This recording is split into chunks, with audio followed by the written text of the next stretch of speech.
porque ele é a indicação do fabricante, né? Você não pode ir contra uma informação técnica tão específica quanto a que consta no manual do proprietário, né? Essa é a regra número 1 para você seguir a aplicação correta do lubrificante. O óleo do motor ele tem algumas funções básicas, né, para o funcionamento perfeito do motor. A principal delas é a lubrificação em si. As outras funções são secundárias. Ele é considerado um fluido ativo porque sem ele o motor não funciona e, consequentemente, o carro não vai rodar sem a atuação dele. É fundamental que ele esteja atuando de forma efetiva para o funcionamento do carro como um carro completo, né? O controle de temperatura, ele atua assim, né? Em conjunto com o sistema de arrefecimento, o óleo do motor atua de forma secundária, né? Ele também arrefece o sistema, o motor arrefece a temperatura de funcionamento através da ação do óleo, né? Essa pergunta é muito boa, mas a gente tem que lembrar o seguinte, que não é só o grau de viscosidade que o óleo representa. E não é só, por exemplo, um grau de viscosidade, muita gente associa aos benefícios da partida frio, por exemplo, no caso de um 5W30, um 0W20, 5W20, 0W30, esses exemplos de grau de viscosidade. Mas não é só na partida frio. O comportamento do óleo lubrificante dentro do motor, ele possui diversas frentes. A partida frio é uma dessas frentes. Outras são os espaços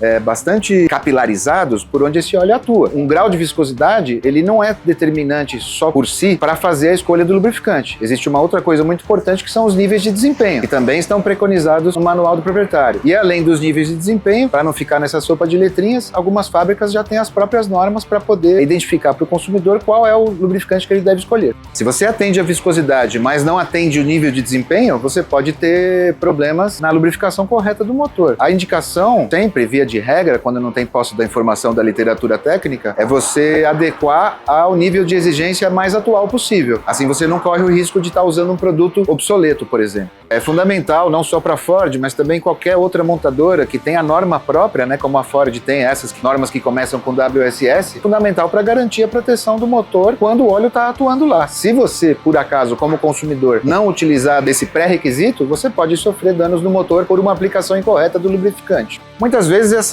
esses problemas a gente não consegue nem verificar no dia a dia da oficina, são problemas que levam médio prazo, longo prazo para você poder detectar nível de desgaste. Você só vai saber quando o problema vai aparecer lá na frente, quando você for abrir um motor e medir como é que foi o nível de desgaste. Mas no dia a dia, quando um lubrificante está muito fora da especificação e passa por intervalos de troca que não são os recomendados em manual, você pode ver oxidação, carbonização. Isso você pode ver facilmente a olho nu, abrindo uma tampa de válvulas e verificando isso facilmente. São leis da física, né? E está tudo baseado numa lei da física que é a do atrito. Então, por exemplo, quando você promove, através da ação de um óleo lubrificante que reduz o atrito interno entre as partes móveis do motor, você consegue economia de combustível. Evitando o atrito, você consegue chegar nesses benefícios que você citou. O funcionamento do motor é o mesmo de hoje, em 2026, como era há 30, 40 anos atrás. Porém, as folgas internas, os dimensionamentos internos que as fábricas hoje exigem por conta da legislação ambiental de emissão de poluentes, né, para sempre conseguir emitir menos poluentes, as folgas são muito menores. Então o lubrificante tem que ser muito mais, entre aspas, dito isso, muito mais fino de viscosidade do que era antigamente. Isso promove esse benefício. Bom, esse é um assunto muito importante, está cada vez mais em evidência. Condição severa é o uso que a gente faz no dia a dia. O uso nas grandes cidades, grandes metrópoles, no mundo todo, significa condição severa. E o que de fato é a condição severa? Um trajeto curto, onde o motor não atinge a temperatura ideal de funcionamento, o que provoca uma mistura de gases da combustão dentro da câmara de combustão elevada e que pode contaminar o motor de uma forma muito danosa para o consumidor. Então, condição severa exige trocas em intervalos de tempo reduzidos. Isso vem prescrito no manual e é muito importante atentar. A correia banhada a óleo, apesar de ser um assunto bem polêmico, aí muita gente não gosta, né? Muita gente teve problema, mas a correia banhada a óleo é bom lembrar que ela é uma opção da engenharia. A transmissão que você faz do sincronismo do motor pela correia de borracha, que é banhada no óleo do motor, é um avanço de tecnologia, sem dúvida, muito mais silenciosa que corrente de comando ou correia dentada, mas ela tem um calcanhar de Aquiles que é o quê? A própria correia está banhada no óleo lubrificante. Se você não atua com um óleo lubrificante ideal, preconizado pela fábrica, você vai atacar essa correia banhada no óleo e ela vai se desfazer com o tempo. Muitos consumidores passaram por isso com os carros que têm correia banhada a óleo e caiu em desgosto isso, infelizmente, para o consumidor brasileiro. Além do óleo lubrificante estar fora da indicação técnica contida na literatura, tem também o